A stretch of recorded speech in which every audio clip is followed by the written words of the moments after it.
누가복음 19장 37절에서 40절까지 다 같이 한 목소리로 읽겠습니다. 이미 감난산 내리막길에 가까이 오심에 제자의 온 무리가 자기들이 본 바 모든 능한 일로 인하여 기뻐하며 큰 소리로 하나님을 찬양하여 이르되 찬송하리로다 주의 이름으로 오시는 왕이여 하늘에는 평화여 가장 높은 곳에는 영광이로다 하니 무리 중 어떤 바리새인들이 말하되 선생이여 당신의 제자들을 책망하소서 하거늘 대답하되 이르시되 내가 너희에게 말하노니 만일 이 사람들이 침묵하면 돌들이 소리 지르리라 하시니라. 아멘. 네, 저희 가정은 다음 주 토요일 아침 비행기로 라오스로 돌아가게 됩니다. 토요일 아침 비행기라서요. 보통은 국제선 같은 경우는 3시간 전에 도착해서 수속을 받는 게 일반적이거든요. 그런데 이제 야간 심야 버스를 타고 이동을 하는 게 무리가 있을 것 같아서 금요일 날 오후 2시 정도의 버스를 타고 출발을 하려고 합니다. 네, 아직은 이번 주 아닙니다. 다음 주입니다. 아직은 다음 주 한 주에 더 여러분들과 함께 예배드릴 수 있는 시간이 주어져 있습니다. 남은 시간과 또 막상 가려고 하니까 마음이 좀 급해지는 것 같아요. 가기 전에 할 일들 다 하고 또 만날 사람 다 만나고 가야 된다는 약간 그런 부담이 있어서 조금 마음이 번잡한데 가기 전까지 일정들을 위해서 또 가는 모든 일정들을 위해서 기도해 주시기를 부탁드립니다. 오늘 설교 제목은 기회를 잡으라입니다. 사진 보여주세요. 그리스 시라큐스 지역인데 지금은 이제 이탈리아 남부 쪽에 있는 섬인데 그리스의 영향을 받은 시라큐스라는 지역의 카이로스라는 동상입니다. 카이로스라는 동상인데 이 동상 아래 보면 이렇게 써져 있다라고 합니다. 그대는 누가 그대를 만들었는가? 리스퍼스. 그대의 이름은 무엇인가? 기회. 그대의 앞머리는 왜 무성한가? 내가 왔을 때 사람들이 빨리 잡을 수 있게 하려고. 그대의 뒷머리는 왜 반질반질한가? 한 번 지나면 잡을 수 없게 하려고. 그대의 날개는 왜 발에 달려있는가? 잽싸게 날아가려고. 이렇게 써져 있다고 합니다. 기회의 동상이라고 합니다. 앞머리는 무성하고 뒷머리는 반질반질해서 사람들이 앞에서는 잡을 수 있지만 지나가고 나면 잡을 수 없게, 그리고 발에 날개가 달려서 잽싸게 도망갈 수 있는 그런 존재가 기회라고 그리스 시대부터 생각을 했던 것 같습니다. 그런데 우리에게도 기회라는 것은 항상 주어지는 것 같아요. 오늘 본문에서도 뻔히 주어지는 기회를 잡은 사람과 못 잡은 사람들이 그냥 보입니다. 제가 몇 주 동안 계속 신약을 위주로 복음서 위주로 설교를 하다 보니까 주인공이 계속 바리새인이 됐어요. 바리새인들한테 미안하긴 하지만은 계속 바리새인들이 주인공인 것 같아요. 오늘도 이 찬양할 수 있는 아주 잡기 쉬운 이 기회를 놓친 사람들이 바로 바리새인들 집단이었습니다. 반면 찬양하는 사람들이 있죠. 38절 함께 읽습니다. 이르되 찬송하리로다 주의 이름으로 오시는 왕이여 하늘에는 평화여 가장 높은 곳에는 영광이로다. 이렇게 찬양을 합니다. 오늘 본문은요, 예수님의 예루살렘 입성 장면이에요. 예수님께서 예루살렘을 입성을 하십니다. 나귀를 타시고 제자들이 나귀 위에다가 겉옷을 깔아서 예수님을 타게 하신 다음에 사람들은 길가에다가 옷을 깔거나 나뭇가지를 깔아서 예수님이 예루살렘으로 들어가시는 그 길을 인도를 하면서 찬양하면서 춤을 추며 따라가는 예수 그리스도의 예루살렘 입성 장면입니다. 아주 의미 있는 장면이죠. 마태복음 21장에는 이 장면을 이렇게 기록을 하고 있습니다. 앞에서 가고 뒤에서 따르는 무리가 소리 높여 이르되 호산나 다윗의 자손이여 찬송하리로다 주의 이름으로 오시는 이여 가장 높은 곳에서 호산나 하더라. 이 사람들이 찬양하는데 호산나 가장 높은 곳에서 호산나 이렇게 찬양을 하는 거예요. 호산나라는 것은 원래 말로는 호시아나입니다. 호시아나. 그게 구하옵나니 이제 구원하소서. 당신이 구원자이십니다. 당신만이 우리를 구원할 수 있습니다. 이렇게 찬양을 하면서 앞서거니 뒤서거니 하는 거예요. 옷을 깔고 예수 그리스도의 예루살렘 입성식이에요. 저한테 가진 모든 것을 다 써서 그 장면에 제가 같이 있을 수 있다면 저는 다 쓸 것 같아요. 얼마나 의미 있어요. 얼마나 의미 있습니까? 특히 우리 권사님들, 여자 집사님들은 내 모든 것을 다 써서라도 부활날 아침에 무덤에 장례를 준비하러 가는 그 여인들의 그 집단에 낄 수 있다면 끼시겠습니까? 당연히 껴야죠. 제가 모든 것을 써서라도 이때 예수님의 가는 당나귀 앞에다가 겉옷을 깔아드릴 수 있었다면 얼마나 좋겠습니까? 이 역사적인 광경, 여기서 사람들은 찬양합니다. 물론 찬양하는 게 완전히 순수한 그런 느낌은 아닌 것 같습니다. 오늘 본문에서도 이 제자들의 온 무리가 자기들이 본 바 모든 능한 일로 인하여 라고 이야기를 하고 있습니다. 요한복음에서는 이 사람들이 찬양하는 이유에 대해서 이렇게 설명을 하고 있습니다. 요한복음 12장 17절 보면 나사로를 무덤에서 불러내어 죽은 자 가운데서 살리실 때에 함께 있던 무리가 증언하니, 예수님이 죽은 자를 살리셨다라는 소문이 퍼진 거예요. 죽은 자를 살리신 분이 지금 예루살렘으로 들어오시는 거예요. 사망 권세를 이기시는 분이 지금 예루살렘으로 들어오시는 거예요. 이 장면에 찬양을 하는 거죠. 그 후 2000년 동안 이러한 찬양의 자리는 오지 않았습니다. 이러한 찬양의 자리는 오지 않았습니다. 찬양을 하는 사람들이라면 이 자리에서 찬양 한번 해봤으면 소원이었겠다, 이런 소원을 품을 수도 있어야죠. 그런데 그 이후로 이러한 기회는 오지 않았습니다. 이러한 귀한 기회를 발로 뻥 차버리는 사람들이 있었으니 바로 바리새인들이었습니다. 이 바리새인들은 도리어 예수님께 39절에 바리새인들이 선생님이여 당신의 제자들을 책망하소서, 이것 좀 못하게 말리세요 라고 이야기를 해요. 바리새인들이 요한복음 12장 19절에 바리새인들이 서로 말하되 볼지어다 너희 하는 일이 쓸데없다, 보라 온 세상이 그를 따르는도다 하니라. 이게 무슨 말이냐면 예루살렘으로 예수님이 죽은 자를 살리셨다는 그 예수님이 예루살렘으로 들어오고 계시는데 지금 바리새인들과 예수님이 다른 하나님 믿는 건 아니잖아요. 예수님은 유대교를 배척하지 않으셨습니다. 예수님도 유대교 안에서의 생활을 하셨어요. 유대교 너희들은 이단, 사단 그러지 않으셨다라는 얘기예요. 유대교의 문화 안에서 그 안에서 생활을 계속 하셨어요.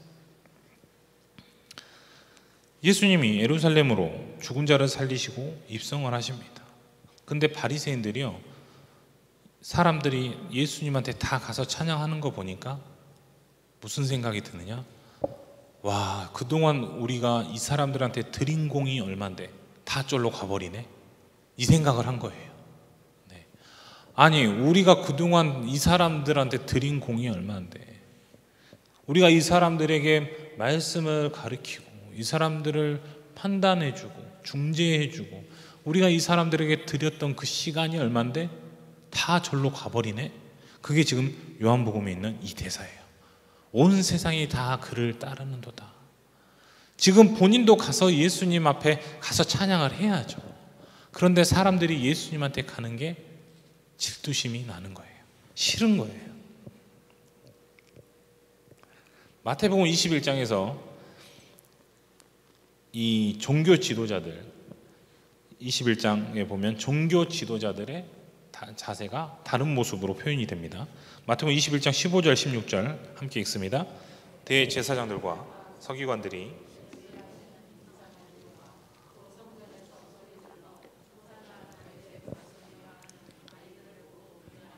예수께 말하되 저희의 하는 말을 듣느뇨. 예수께서 가라사대 그렇다. 어린 아기와 젖먹이들의 입에서 나오는 찬미를 온전케 하셨다 함을 너희가 읽어본 일이 없느냐 하시고, 아이들이 호산나 다윗의 자손이여, 다윗의 자손이여, 메시아이시여 우리를 구원하소서 이렇게 찬양하는 소리를 듣고 지금 이 사람들이 속에서 부글부글합니다. 그래서 예수님께 저 소리가 들립니까? 다시 말하면 저거 찬양하는 거 당신이 받을 만합니까? 이 얘기예요. 당신이 왜 저 찬양을 받습니까? 이런 얘기죠. 예수님께서 말씀을 이루러 오셨음을 한 번 더 증명을 하시죠. 어린아이와 젖먹이들의 입에서 나오는 찬미를 온전케 하신나이다. 네. 어린아이와 젖먹이들의 입에서 나오는 찬미를 온전케 하셨나이다.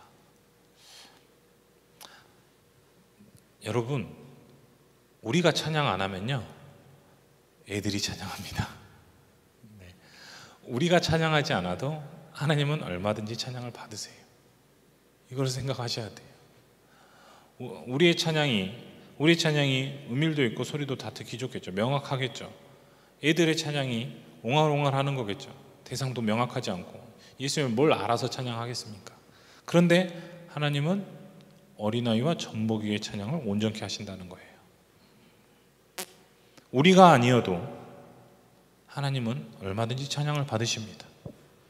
시편 96편 11절에 보면 하늘은 기뻐하고 땅은 즐거워하고 바다와 거기 충만한 것은 외치며, 하늘과 땅과 바다도 하나님을 찬양합니다. 우리가 찬양 안 해도 된다고요. 우리가 찬양 안 해도 하나님은 얼마든지 찬양을 받으십니다. 찬양은 우리에게 주어진 기회지 우리의 의무가 아니라는 거예요. 시편 98편 7절에서 8절 함께 읽습니다. 바다와 거기 충만한 것과 세계와 그 중에 거하는 자는 다 외칠지어다. 여호와 앞에서 큰 물이 박수하며 산악이 함께 즐거이 노래할지어다. 시편 기자는 지금 누구를 찬양단으로 초청합니까? 큰 물과 산까지도, 물과 산까지도 찬양단으로 초청합니다. 우리가 없다고 하나님이 찬양을 못 받으시는 건 아닙니다. 모든 자연이 하나님의 그 창조주이심을 찬양하고 있잖아요. 실시간 24시간 하루 종일. 저희는 자연 속에 가서 그 하나님의 피조물들이 하나님을 찬양하는 것을 보고 감탄하고 놀랍니다.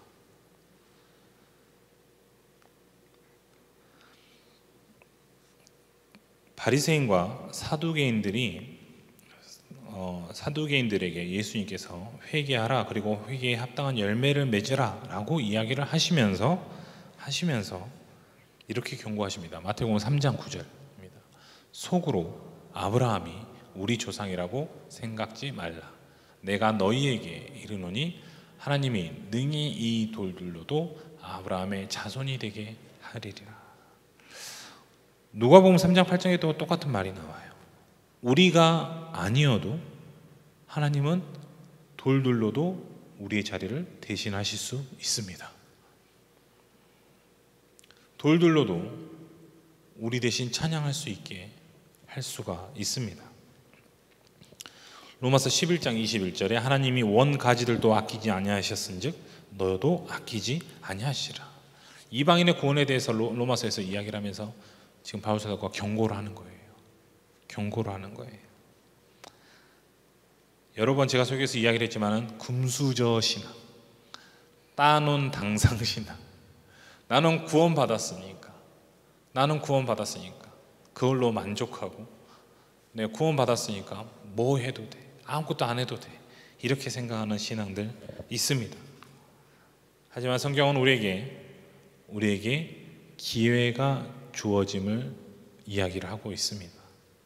지금 구원을 받고 안 받고 이런 얘기를 하는 게 아닙니다. 우리 지금 이 신앙인들이 우리의 삶 속에서 주어진 기회들에 대해서 이야기를 하는 거예요. 하나님 앞에 찬양할 수 있는 기회, 하나님 앞에 예배드릴 수 있는 기회 항상 오는 게 아니라는 겁니다. 오늘 우리에게는 이 하루가 그냥 지나갈 수도 있겠지만은 어제 죽은 어떤 사람은 간절히 바라던 오늘일 수가 있다는 거죠. 예수님 당시에 그 앞에서 찬양을 하는 수많은 사람들은 우리가 간절히 원하는 그 자리에 그들이 있음을 몰랐을 것입니다.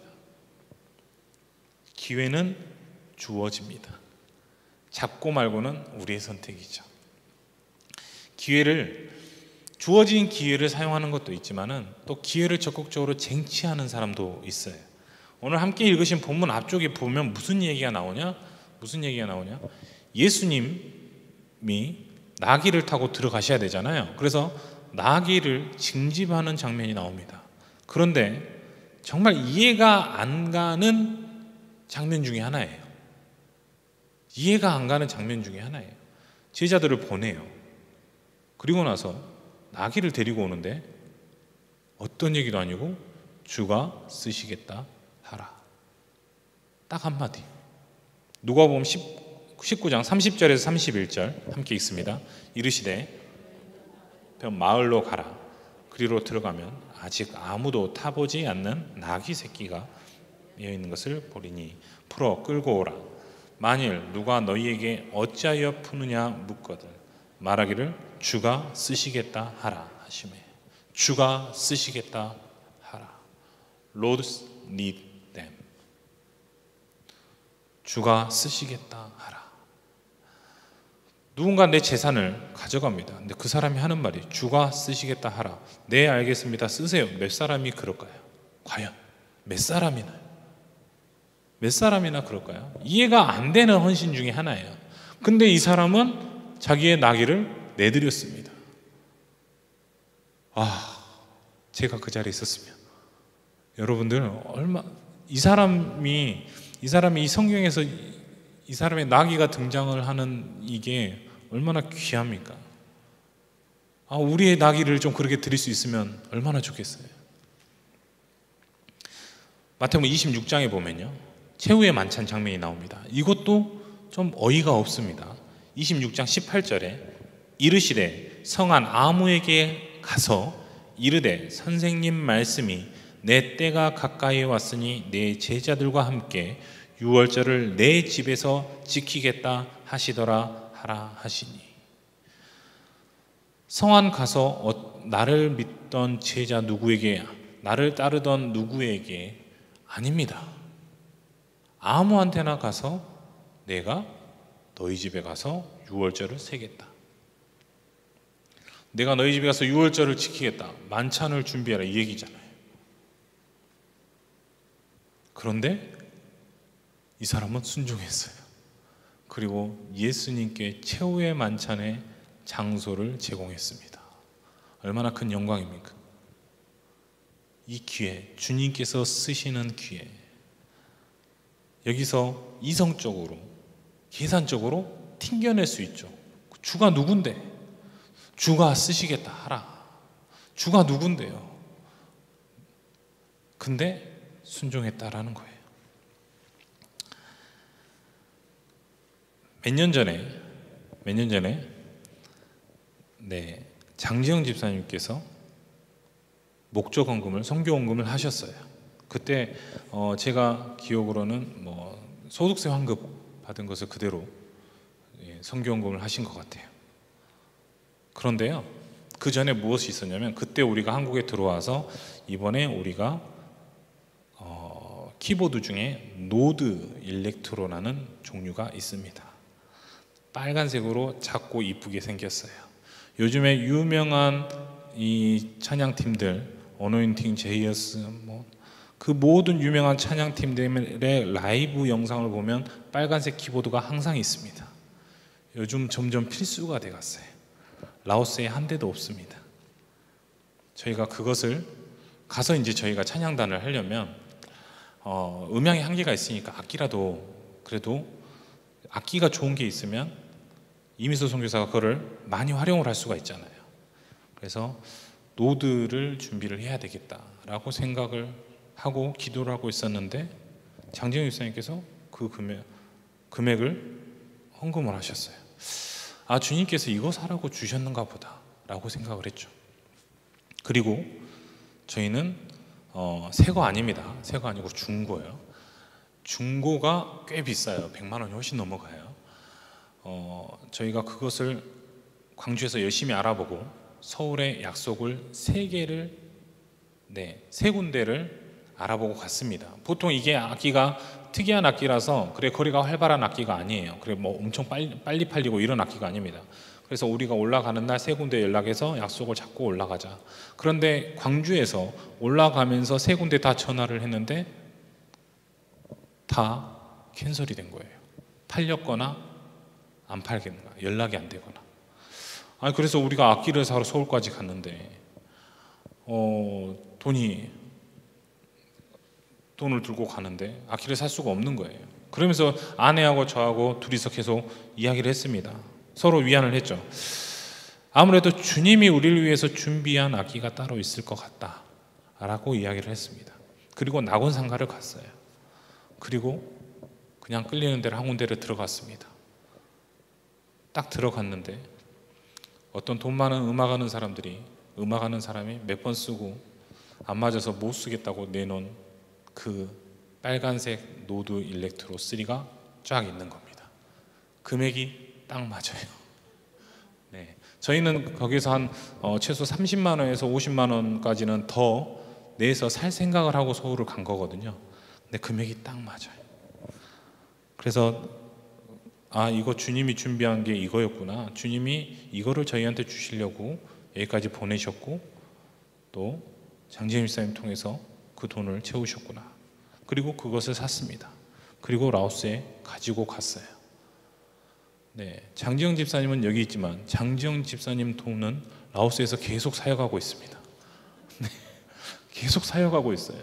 우리 그 프라타이 프로젝트의 뮤직비디오마다 계속 등장을 하죠. 그리고 라오스에 있는 웬만한 공연에서는 다 저희가 노드를 들고 가서 공연에서 사용을 합니다. 엄청 귀하게 사용을 해요. 세상에서 흔히 말하는 세상 딴따라 친구들이 부러워합니다. 네, 딴따라 친구들이 부러워합니다. 장지영 집사님이 그때 무슨 감동으로 무슨 생각으로 하셨는지 모르지만 하나님의 개입이 있었다고 저는 생각을 해요. 그러니까 이게 다 맞아 떨어지잖아요. 예전에 그런 일도 있었죠. 연극 때문에 모여서 이야기하다가 조명 이야기가 나와서 조명이 얼마나 든다. 그때 한 60만 원, 70만 원 들었던 것 같긴 한데 그 조명 사야 된다라는 이야기를 하고 있을 때 송인구 집사가 딱 왔죠. 그래가지고 조명 사야 된다 그 얘기를 듣고 본인이 산다고 하는 거예요. 네, 그때는 지금처럼 교회를 매주나 뭐 오는 때가 아니었어요. 1년에 한두 번 올 때였는데 딱 그때 와서 본인이 산다고 가는 거예요. 네, 하나님의 계획이죠. 하나님의 인도하심, 하나님의 채우심이죠. 다시 우리 입장에서는 하나님이 기회를 주신 것을 잡은 거예요. 이 나귀 주인처럼, 유월정 그 다락방 주인처럼 하나님 앞에 쓰임 받을 수 있는 그 기회를 적극적으로 쟁취하는 것입니다. 네, 그래도 물질은 좀 쉬워요. 그런데 이제 헌신의 문제에서는 조금 어렵습니다. 헌신의 문제에서는 마가복음 1장 17절에 보면요, 나를 따라오라, 내가 너희로 사람을 낚는 어부가 되게 하리라 라고 지금 사도들을 콜링하십니다. 근데 여기서 네 알겠습니다 하고 이 기회를 잡는 것은 사도들의 선택이었어요. 쉽지 않죠. 있는 거 다 버리고 따라오라고 합니다. 배가 있었을 것 같습니다. 베드로는 선주였을 것으로 짐작을 합니다. 다 버리고 잡아놓은 물고기 다 버리고 나를 따라오라. 근데 그때 네 하고 주님을 따르는 선택은 쉽지 않아요. 지금 있는 모든 신학교에 있는 모든 전도사들에게 예수님께 나를 따르라 이 한마디 들어보고 싶냐? 목숨 걸고 그 한마디만 들었으면 좋겠습니다. 이럴 거예요. 네. 하나님 믿는 모든 사람들이 그 사도의 자리를 지금에 와서 누가 거부하겠습니까? 근데 이때 베드로 사도는 거부할 수 있었다는 거예요. 근데 거부하지 않았습니다. 이 헌신의 기회를 적극적으로 쟁취한 거예요. 아내가 저를 처음에 만났을 때 저는 선교를 가려고 이미 결정을 하고 있었습니다. 근데 아내는 그 전에 주님, 제가 헌신할 건데요, 선교 빼고 다 할게요 이랬대요. 선교 빼고 다 할게요. 그 전에 이제 단기 선교로 왔다 갔다 하니까 선교가 얼마나 힘든지 뭐 이런 것들을 생각을 했었나 봐요. 선교 빼고 다 할게요. 근데 저는 선교를 간다고 그랬어요. 근데 아내가 저한테 나중에 해서 하는 말이, 자기가 광신대를 신학교잖아요. 거기서 음악 4년하고 석사까지 6년을 다니면서 얼마나 많은 전도사들을 봐왔겠습니까? 그 전도사, 선교 간다는 전교사 10 중에 9은 안 가더래요. 그래서 저도 당연히 안 갈 줄 알았답니다. 그래서 그럼 그래 우선 만나보자 이렇게 된 거예요. 저는 우리 선교를 갈 생각이 있으면 우리가 교제를 시작하고, 선교를 갈 생각이 없으면 처음부터 만나지 말자 이렇게 이야기를 했었거든요. 당연히 안 갈 줄 알고 너도 안 가겠지 라는 생각에 시작을 했답니다. 근데 저는 갔죠. 후회하지 않습니다. 후회하지 않습니다. 제가 계속 한국에 있었다면 하나님의 그 가까운, 하나님의 그 앞으로 품고 뒤로 업고 목에 얹고 무릎에 앉히는 그런 하나님의 돌보심을 내가 어떻게 경험을 했겠어요? 저는 후회하지 않습니다. 그 기회를, 헌신의 기회를 잡은 것을 후회하지 않습니다. 가능하면 저는 이렇게 모든 성도님들도 그 인생에서 그런 단기라도 선교를 갈 수 있는, 하나님께 올인하는, 하나님만을 바라보고 지내는 그 시간을 가지셨으면 좋겠어요. 아주 특별합니다. 보통 은퇴하고 한 2, 3년 갔다 오셔도 돼요. 아니면 중간에 뭐 직장이 바뀔 때라든지 그때 갔다 오셔도 돼요. 굉장히 선교는 하나님을 위해서 나가는 것처럼 보이지만 실제로는 우리를 위한 거이기도 합니다. 에스더 4장에 보면요, 지금 수요일마다 계속 에스더 강의가 나가고 있는데, 에스더 4장에 보면 이런 상황이죠. 지금 대부분 수요일 에스더 내용은 아시죠? 에스더가 아하수에로 왕의 왕비로 들어갔는데 모르드게의 조카인 에스더가 왕비로 들어갔습니다. 그리고 나서 모르드게하고 원수진 아말렉 족속의 하만이 유대인들을 싹 죽이려고 왕에게 이야기를 해서 유대인 진멸 계획을 세우고 허가까지 다 받습니다. 그 상황에서 모르드게가 너는 왕비니까 혼자 살아남겠네 이런 얘기를 하면서 이 본문에 이 에스더 4장 13절에서 14절에 말을 합니다. 에스더 4장 13절 14절 함께 읽습니다. 너는 왕궁에 있으니 모든 유다인 중에 홀로 목숨을 건지리라 생각하지 말라. 이때에 내가 만일 잠잠하면 말이 없으면 유다인은 다른 데로 말미암아 노임과 구원을 얻으려니와 너와 내 아버지의 집은 멸망하리라. 내가 왕후의 자리에 얻은 것이 이때를 위함이 아닌지 누가 알겠느냐.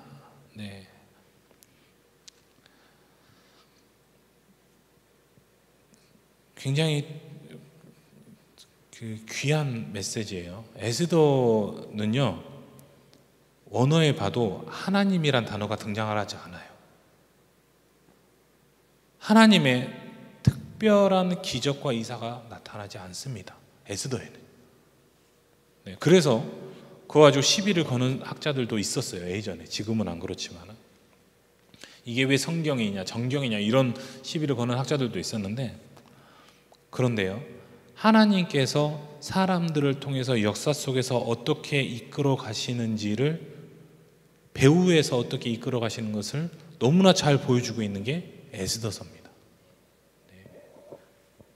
우리 눈에 하나님께서 갑자기 떡하니 나타나서 헌신해라, 누가 안 하겠습니까? 갑자기 하나님께서 우레와 같은 소리로 지금 당장 어디로 가라, 누가 안 가겠습니까? 그런데 하나님께서는 꼭 그렇게 기회를 주시는 그렇게만 기회를 주시진 않더라고요. 가끔은 상황으로, 환경으로, 또 준비된 사람에게 주는 메시지로 기회를 주시더라고요. 에스더는 왕후에 있었습니다. 네, 이 상황에서 하나님 앞에 쓰임받을 준비가 돼 있었다라는 얘기죠. 그래서 에스더는 죽으면 죽으리라 하고 이 기회를 잡습니다.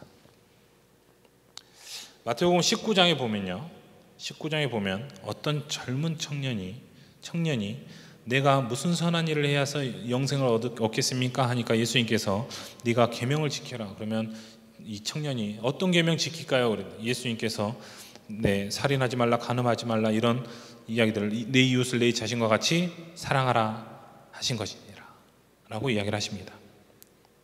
그랬더니 이 청년이 다 지켰는데 더 뭐 할까요? 라고 물어봅니다. 예수님께서 21절에 내 소유를 팔아 가난한 자들에게 주라. 그리하면 하늘에서 부화가 내게 있으리라. 그리고 와서 나를 따르라. 22절에 청년이 재물이 많음으로 이 말씀을 듣고 근심하여 감이라. 근심하여 가니라. 네. 지금 앞에 에스더도 베드로도 나귀 주인도 다락방 주인도 주님의 그 콜링에 적극적으로 기회를 잡았어요. 이 청년 기회를 버리고 갑니다. 지금 이 청년이 예수님을 따랐으면 어땠을까요? 우리가 이 청년 이름을 알고 있겠죠. 혹자는 이게 뭐 마가라는 뭐 성경학자도 있지만은 어찌됐든 우리는 이 사람의 이름을 모릅니다. 이때 이 예수님을 따랐으면 사도가 되어 있겠죠. 이렇게 우리에게 헌신의 기회, 또 물질을 주님 앞에 쓸 수 있는 기회가 주어집니다. 그 기회를 적극적으로 잡고 말고는 우리의 선택입니다. 그런데요, 다른 기회도 있어요. 복을 받는 기회도 있어요. 누가복음 18장 앞에 보면, 오늘 본문 앞에 보면 18장에 보면 소경 바디메오의 이야기가 나와요. 여리고에 가까이 가셨을 때 한 맹인이 길가에 앉아 구걸하다가 무리가 지나가길래 물어봅니다. 무슨 일입니까? 그랬더니 나사렛 예수님이 지나간다라고 하니까 맹인이 소리를 지릅니다. 다윗의 자손 예수여, 나를 불쌍히 여기소서. 사람들이 말립니다. 조용히 좀 해, 시끄러워. 네가 낄 때가 아니야. 조용히 좀 해. 바디메오는 여기에서 기회를 놓치지 않습니다. 더 크게 소리 질러 다윗의 자손이여, 나를 불쌍히 여기소서. 바디메오, 지금 예수님을 만나서 인생의 문제를 해결받는데 본인의 에너지를 다 쓰는 거예요. 이때가 아니면, 이 기회가 아니면 안 된다. 축복의 기회를 적극적으로 잡는 사람이 바디메오였습니다.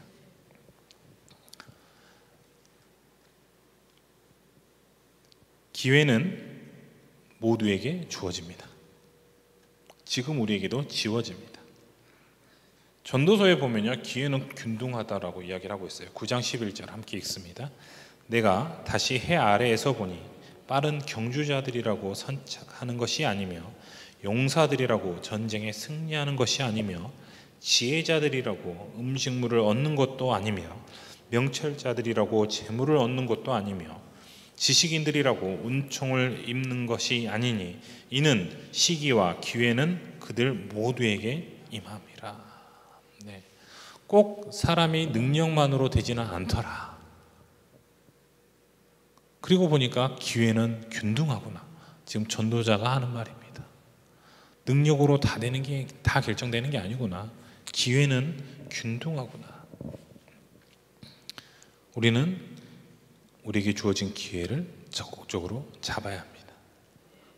근데 지금에 와서 우리에게 그 기회는 어떻게 주어집니까? 대부분 성령님을 통해서 주어집니다. 그래서 데살로니가전서 5장 19절에 성령을 소멸하지 말며, 소멸하지 말며, 이 단어가 굉장히 의미심장해요. 소멸한다는 거, 점점 없어진다라는 거예요.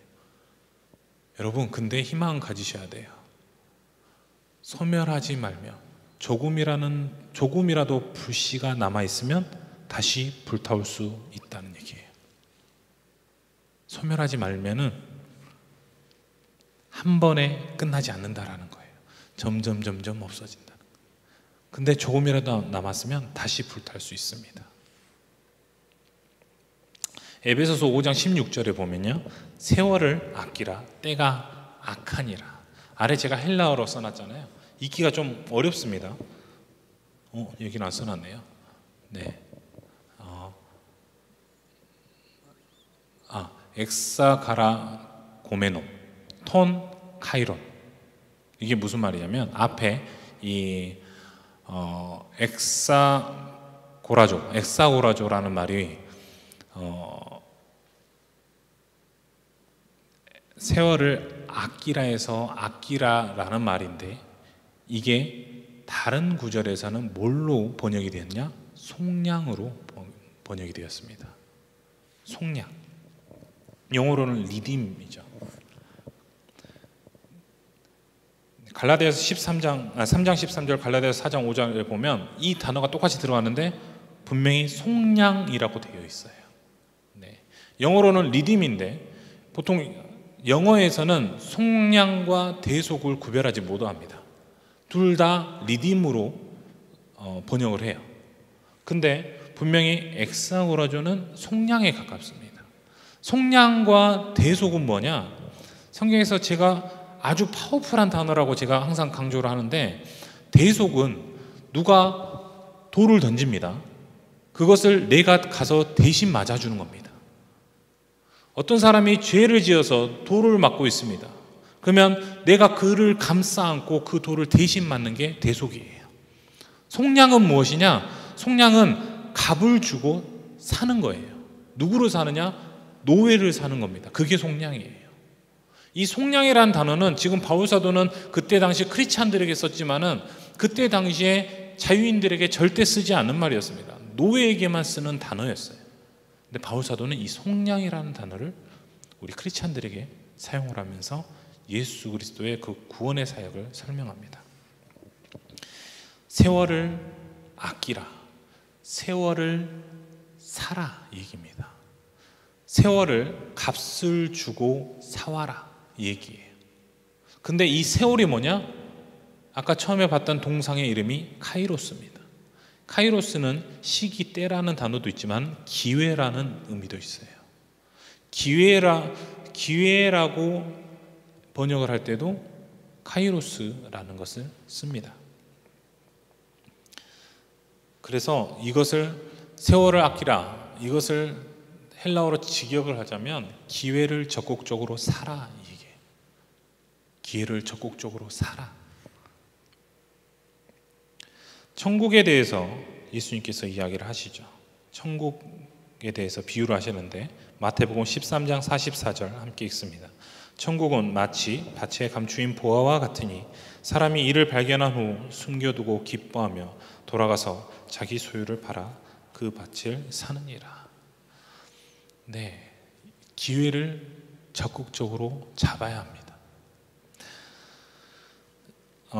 저는 라오스에 있으면서 저희가 저녁에 사역이 없을 때는 이 메콩 강가에 가서 산책하는 것을 좋아합니다. 강바람이 생각보다 시원해요. 한국의 바닷바람에 비하면 아무것도 아니지만, 산바람에 비하면 아무것도 아니지만 그나마 강바람이 쓸만합니다. 저녁에 해지고 나면 저녁에 이제 산책을 한 번씩 가는데 거기에 보면 구걸하는 사람들이 꼭 있어요. 한두 명씩. 저는 그 사람을 위해서 지갑에서 잔돈을 따로 빼서 항상 가져갑니다. 운동할 때는 돈을 안 가져가요. 젖으니까요. 호주머니 넣어놓으면 젖잖아요. 근데 일부러 잔돈을 챙겨요. 그리고 가서 많은 금액은 아닙니다. 그래도 선교사인데 가서 구제하려면 마을 하나 정도는 통째로 해야 되잖아요. 그래서 저도 그 정도 사이즈는 있잖아요. 그러고 싶은데 보통 그렇게 생각을 했어요. 그래서 그동안은 뭐 그런가 보다 하고 지나갔거든요. 나는 선교사니까 좀 더 사이즈 크게 구제해야지, 어려운 사람 있으면 좀 더 체계적으로, 적극적으로, 종합적으로 구제해야지 라는 생각을 가지고 있었어요. 하려면 마을 하나 통째로 해주고 이 정도로 생각을 하고 있었죠. 실제로 저희가 어디에 갈 때, 시골 지역에 갈 때는 차에다가 가득 실어고 가요. 가득 먹을 거부터 옷부터 해서 엄청나게 실어 갑니다. 그 사람들이 1년 내내 일해서 1년 동안 일해서 살 수 없는 양, 그 이상의 양을 가지고 갑니다. 그래서 이제 거기서는 별로 신경을 안 쓰는데 어느 순간 마음에 부담이 오는 거예요. 내가 이 사람을 지나치는 게 맞는가? 그리고 가끔 한국도 그런 경우는 있지만 진짜 삶이 어렵지 않은 사람이 있는 경우도 있잖아요. 네. 거기에 어떤 할머니 있어요. 맨날 노래 부르는 할머니. 그 할머니도 별로 어렵진 않아 보이는데 항상 거기서 구걸하고 계시더라고요. 근데 마음에 부담이 있는 거예요. 그래서 그냥 잔돈을 항상 챙겨갑니다. 그래서 만나면 항상 영어로 말하면 God bless you예요. 하나님의 이름으로 축복합니다 하면서 줘요. 만나면 줘요. 어쩔 때는 오늘은 3명 만나겠지 하고 이제 3장을 들고 갔는데 2명만 만나서 1장은 그냥 들고 올 때도 있습니다. 네. 왜 하느냐? 티도 안 납니다. 그게 중요하지 않아요. 그게 저의 사역도 아닙니다. 그런데요, 혹시나 제가 성령님의 감동을 무시했을까 봐, 성령님의 감동을 무시했을까 봐, 혹시나 하나님이 나에게 주어진 기회를 내가 놓쳤을까 봐, 가능하면 민감하게 반응하고 싶어서 긴가민가 하면 우선은 잡고 봅니다. 여러분도 기회를 잡으시길 바랍니다. 네, 가끔은 긴가민가 할 때 있죠. 그게 하나님의 나라를 위한 거다, 그게 하나님의 사역을 위한 거다, 그러면 잡고 보면 됩니다. 하나님이 주신 기회가 아니어도 하나님은 잊어버리진 않으세요. 얼마나 남는 장사입니까? 하나님이 주신 기회면 더없이 좋은 기회고요, 하나님이 주신 기회가 아니어도 하나님의 나라를 위해서, 하나님의 몸된 교회를 위해서 쓰는 것은 하나님께서 잊어버리지 않으시니까요. 아주 100% 남는 장사입니다. 지금 우리에게 주어진 기회들은 무엇이 있을까요? 꼭 헌신을 위해서 어마어마한 헌신, 어마어마한 헌금 이야기를 하는 거 아닙니다. 지금 우리에게 주어진 기회는 무엇이 있을까요? 지금 누가복음 19장에 이 사람들에게 주어진 기회는 무엇이었습니까? 특별한 거 아니었어요. 유명한 사람 온다니까 가서 같이 함께 찬양하는 거였습니다. 이 하나님을 찬양하는 이 기회는 오늘 우리에게도 찾아옵니다. 우리가 오전에 예배드렸던 거, 오후에 예배드렸던 거, 하나님이 주신 기회인 줄로 믿고 잡으시기를 바랍니다. 그래야지, 이런 것들을 우리가 잡을 줄 알아야지 하나님께서 우리에게 점점 더 많은 기회들을 주실 거 아닙니까? 우리에게 더 많은 복의 그 기회를, 우리에게 더 많은 헌신의 기회를, 하나님께 쓰임받을 수 있는 기회를 하나님께서 더 많이 주실 거 아닙니까? 멀리 생각하지 마시고요, 우리에게 주어진 작은 기회들 붙잡으시기를 바랍니다. 오늘 본문에서는 사람들이 호산나 다윗의 자손 예수여 라고 찬양을 했죠. 오늘 이 예배드릴 수 있는 오늘의 이 기회를 붙잡으신 여러분과 함께 이 찬양했으면 좋겠습니다. 지금은 찬양할 수 있는 기회를 붙잡을 때입니다. 기도하시겠습니다. 살아계신 하나님 아버지, 우리의 삶에 주어진 여러 가지 기회가 있는데 놓칠 때도 많습니다. 또 성령의 그 감동을, 우리가 감동에 순종하지 않을 때도 많습니다. 주님, 우리의 부족함을 기억하시고 우리가 다시 주님의 그 기회를 붙잡고 싶사오니, 또한 주님의 그 감동을 붙잡고 싶사오니 우리에게 다시 기회를 잡을 기회를 허락하여 주옵소서. 이 시간 함께 찬양으로서 주님께 찬양할 수 있는 이 시간을 붙잡기를 원합니다. 우리 찬양을 받아 주옵소서. 예수님 이름으로 기도했습니다. 아멘. 당신은 영광